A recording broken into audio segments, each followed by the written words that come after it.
Je ne suis pas particulièrement fan des animés de type slice of life en mode romance, etc. etc. Mais pour cette vidéo, j'ai fait un effort parce que je sais que beaucoup d'entre vous sont susceptibles d'aimer ce genre de contenu, ce genre d'animé. Donc j'ai fait un effort et j'en ai regardé au total 7 pour en sélectionner 3 et vous les présenter dans cette vidéo. Je vais faire ma petite technique de youtubeur, mais le meilleur, c'est celui que je présente en dernier. Les deux premiers, c'est pas qu'ils sont mauvais, je les ai adorés. Je vous rappelle que j'en ai regardé 7 pour en sélectionner que 3. Donc c'est que 3 que j'adore. Ils sont tous les 3 totalement différents en termes de synopsis et en termes de mécanique. Et je vous invite donc à regarder un petit peu tous ceux que je présente, donc tous les 3, pour un petit peu découvrir votre petite pépite et l'animé que vous allez regarder. Si jamais vous aimez un petit peu cette série de vidéos où je vous présente 3 ou 4 animés de tel ou tel type, n'hésitez pas à me le faire savoir en like ou en commentaire, comme ça je continuerai avec d'autres types d'animés et comme ça je pourrai continuer à vous faire découvrir plein de chefs-d'œuvre qui sont vraiment super sympas à regarder. Bonjour et bonsoir à tous les refs, j'espère que vous allez bien. Moi ça va vraiment super bien. Première vidéo de l'année les gars, je vous expliquerai à la fin brièvement de cette vidéo pourquoi j'en ai pas fait depuis. Je vais pas vous embêter au début. On est parti directement pour le premier animé. Je tenais juste à remercier Gaikai Topa qui m'a conseillé le troisième animé, celui que j'ai préféré. C'est lui qui me l'a conseillé, c'est un collègue streamer mais avant tout un ami. Sa chaîne Twitch pour le remercier est dans la description parce que c'est grâce à lui que vous avez cette pépite aujourd'hui. Mon Twitch est également dans la description et on est parti pour le premier animé. Le premier animé, il s'appelle My Happy Marriage. Excusez-moi pour l'accent anglais, je suis pas du tout là pour ça. Donc il a son nom en japonais, mais moi je l'ai mis en anglais parce que déjà le nom japonais est assez long et parce que si vous le tapez sur Netflix en anglais, vous l'aurez. Moi je l'ai vu sur Netflix de mon côté. Pour cette histoire, on va suivre Miyo. Miyo, c'est une jeune femme de 19 ans qui vit dans une famille japonaise dite de sang pur dans la campagne japonaise tout simplement. C'est un petit peu un délire il y a plein de familles de sang pur qui sont entre eux et qui font des petits, comme le dit le titre, des petits mariages arrangés entre eux pour perdurer la lignée de leur famille et de la puissance de leur famille. Et on va suivre Miyo, qui est donc avec son père, sa belle-mère et sa demi-sœur. Alors elle l'appelle comme sa sœur et sa petite sœur également, mais en fin de compte, son père était donc avec sa mère, Miyo est née, et puis sa maman est décédée, donc son père s'est remarié avec une femme et a eu un enfant, donc sa petite sœur. Et donc du coup, voilà notre histoire. Ce qu'il faut savoir, c'est que dans cet animé, on a ce qu'on appelle des pouvoirs surnaturels. Chaque personne des familles de sang pur ont des pouvoirs surnaturels. Moi j'appellerais ça plutôt des pouvoirs magiques, chaque personne a des pouvoirs magiques différents. Eux ils appellent ça pouvoirs surnaturels, mais je vous le précise pour que vous compreniez un petit peu mieux. Sauf que, vous l'aurez compris, Miyo n'a pas de pouvoir surnaturel, ce qui fait qu'elle est devenue la honte de la famille. Elle est considérée non pas comme un membre à part entière de la famille, mais comme une bonne. En fait, elle est avec les bonnes, elle fait la lessive, le ménage, la bouffe, tout ça, voilà. Elle est rabaissée tous les jours par son père, sa mère ou sa sœur, rabaissée, humiliée, insultée. Mais bon, c'est une fille profondément gentille, donc elle encaisse, elle dit rien, et elle se dit qu'après tout, sa vie est comme ça, donc voilà. Il y a une autre famille, donc qui vient faire une demande en mariage auprès des parents de Miyo, parce que, voilà, les filles sont en âge de se marier, donc on a ce qu'on appelle des mariages arrangés entre deux familles. La famille de Miyo accepte, et donc du coup, il va falloir marier Miyo et sa petite sœur à deux autres garçons. Ce qu'il faut savoir, c'est que Miyo a flashé sur un des deux garçons de la famille, parce qu'ils se connaissent. Il y a un des garçons, qui est le petit frère, qui vient souvent et qui a beaucoup sympathisé avec Miyo, et tous deux ont des sentiments l'un envers l'autre, parce que c'est le seul qui est gentil avec elle, donc elle est tombée sous le charme. Mais vous l'aurez compris, le destin aura décidé autrement. Ce jeune homme va se marier avec la sœur de Miyo, et Miyo va devoir se marier avec le grand frère de ce dernier. Sauf que ce monsieur-là est réputé pour être méchant avec ses compagnes, parce qu'il en a eu avant des femmes, et elles se sont toutes barrées en courant quand elles ont vu le personnage, parce qu'il est réputé pour être froid, limite violent, il les injure, il les maltraite, et donc du coup elle est hyper sad, parce que elle loupe le mec avec qui elle avait des sentiments, je crois qu'il s'appelle Ryu, si je me trompe pas, ou alors c'est son grand frère, honnêtement, les prénoms là. Mais voilà, elle loupe son amour, la personne avec qui elle avait des sentiments, elle quitte son foyer pour aller avec quelqu'un d'autre qui a une mauvaise réputation. Donc honnêtement, ça débute un petit peu mal, mais vous l'aurez compris dans le titre My Happy Marriage, c'est pas un spoil, ça va plutôt bien se passer, il va y avoir des petites péripéties dans ce truc là, et puis au final, voilà, vous allez voir la fin, je ne vous spoil rien, moi je suis là pour vous conseiller de le regarder. Je trouve que cet anime est plutôt bien dans un petit peu la construction voilà, c'est pas un truc de lycée. En fait, vous allez voir que les 2 prochains Slice of Life que je vais vous proposer, c'est dans un lycée. Là, c'est autre que ça. Voilà, la fille, donc Mio, est déjà adulte, c'est un mariage arrangé, ça traite un petit peu en plus un sujet un peu sensible chez certaines personnes, donc à savoir le mariage arrangé. Il y a un petit peu alors il y a eu un petit peu de combat, moi j'en ai vu un petit peu, mais ça apparaît assez tard, donc croyez pas que ça va être un shonen, mais il y a un petit peu d'action, on va dire. C'est cool aussi dans un animé de romance qui a un petit peu d'action, c'est kiffant, ça se passe pas dans un lycée, ça traite d'un sujet un peu lourd, donc je ne peux que vous le conseiller. Le deuxième animé, excusez-moi si je regarde un peu en bas, j'ai mon téléphone pour les notes. Alors c'est Otonori no Tenshi-sama. Alors on va suivre Fujimiya et Shina. Avant de skip tout de suite à cet animé parce que l'intrigue ne vous plaît pas, laissez-moi vous dire pourquoi j'ai choisi cet animé, parce que ça va être des arguments peut-être un peu plan-plan, mais franchement cet animé il en vaut vraiment le coup les gars. J'ai beaucoup aimé, donc attendez. Tout simplement Fujimiya, il va marcher dans la rue, il croise une fille qui est sous la flotte sur une balançoire.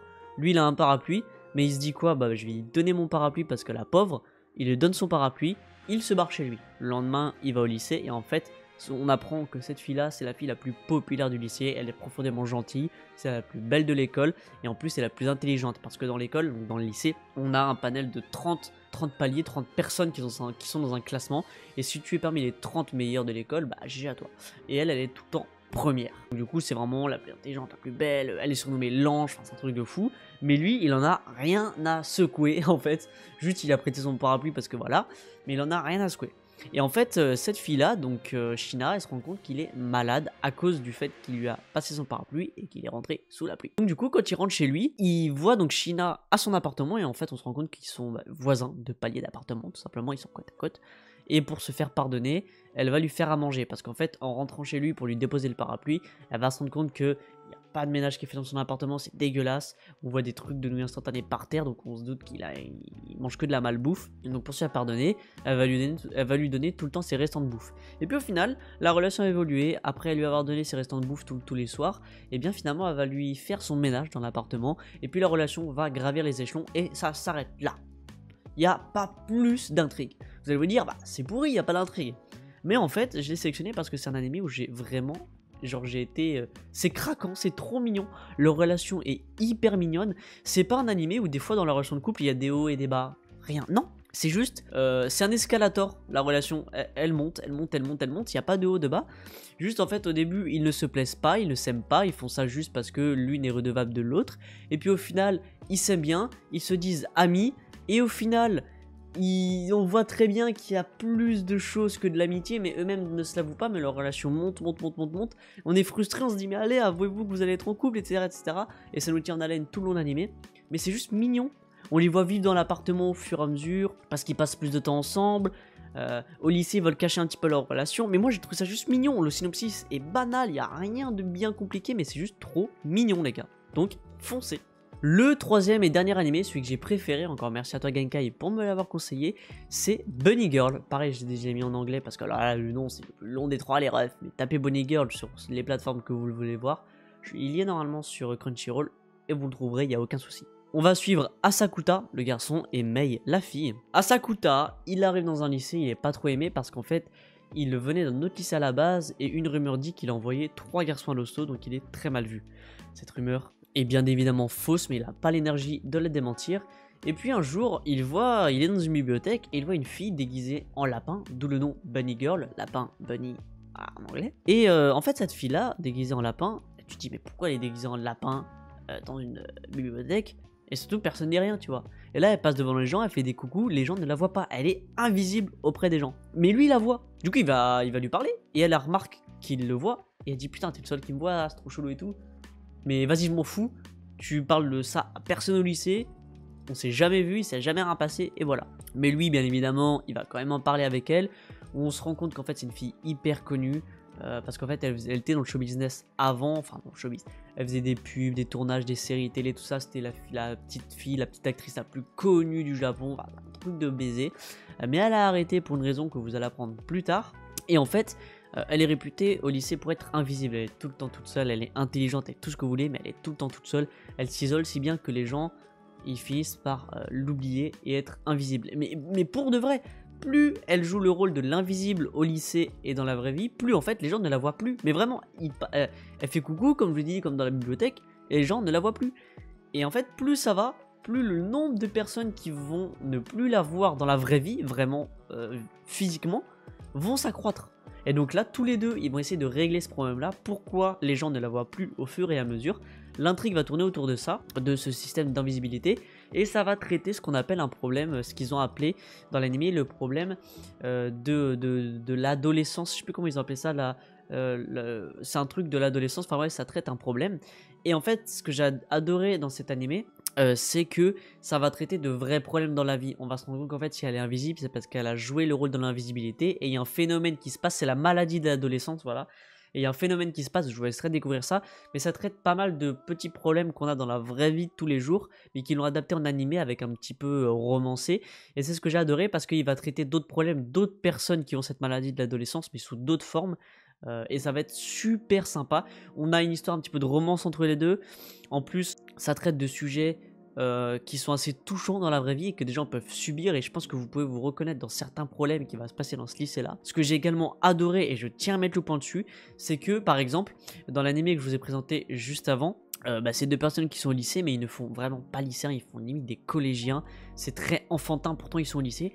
Et ce que j'ai adoré dans cet animé-là, Bunny Girl, c'est qu'en fait, c'est des lycéens, mais ils font vraiment lycéens. Genre, physiquement, ils font lycéens. Dans leur réaction, ils font lycéens. Et c'est ce que je trouve qui manque un peu dans les animés de type Slice of Life, pour le peu que j'ai vu de ma vie. C'est qu'en fait, moi, c'est ce qui m'agaçait. Ils sont au lycée, on dirait des collégiens. Les mecs, ils sont au collège, on dirait des écoliers. Enfin, c'est n'importe quoi, ça veut faire trop genre kawaii, mignon, mais au final ça réduit leur âge.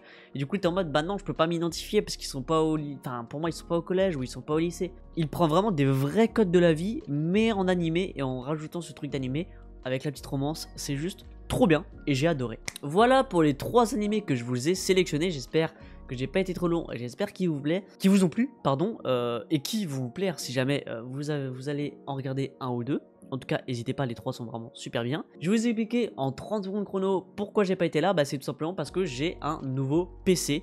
L'ancien ne faisait plus rien tourner. Une vidéo de montage comme celle-ci qui me prend genre 1 heure de montage, et ben je prenais pour 3 heures de montage tellement il était lent, il était en fin de vie, donc je m'en suis acheté un nouveau.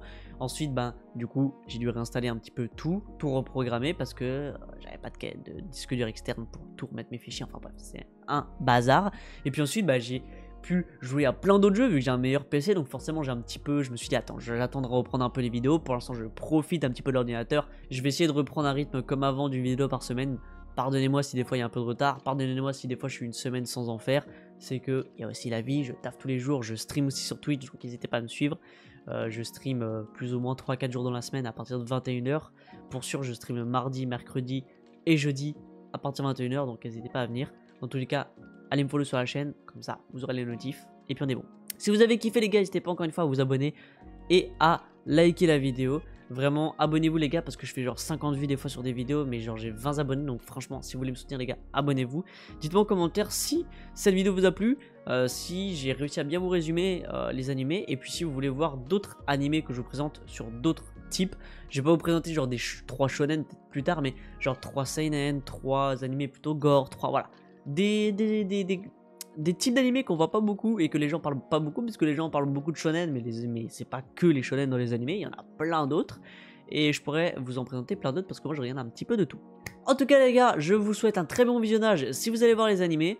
Je vous fais de gros bisous les gars, prenez tous et toutes très bien soin de vous. Et je vous dis à la prochaine, c'était Aura les gars, salut!